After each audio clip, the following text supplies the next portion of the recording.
নমস্কাৰ মই মৰ্মিতা আৰু এই ভিডিঅ'টোৰ যোগেদি আপোনালোকক মই এইটোৱে জনাব বিচাৰোঁ যে বাহি গানটোৰ জৰিয়তে আমাৰ অসমবাসী ৰাইজে আমাৰ অসমীয়া ৰাইজে আমাৰ বিভিন্ন দল সংগঠনৰ মানুহে আমাৰ জুবিনদাৰ পৰিয়ালৰ মানুহে মনত যিখিনি দুখ বা আঘাত পাইছে সেইবাবে মই আপোনালোকৰ ওচৰতে কৰৰ জোৰে ক্ষমা খুজি আছোঁ। মই আশা কৰিছোঁ আপোনালোকে মোক মাফ কৰি দিব বুলি।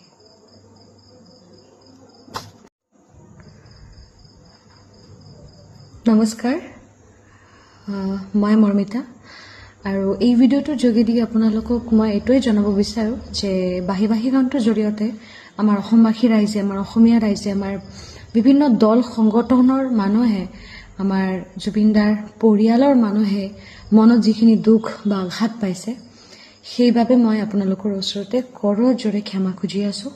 মই আশা কৰিছোঁ আপোনালোকে মোক মাফ কৰি দিব বুলি।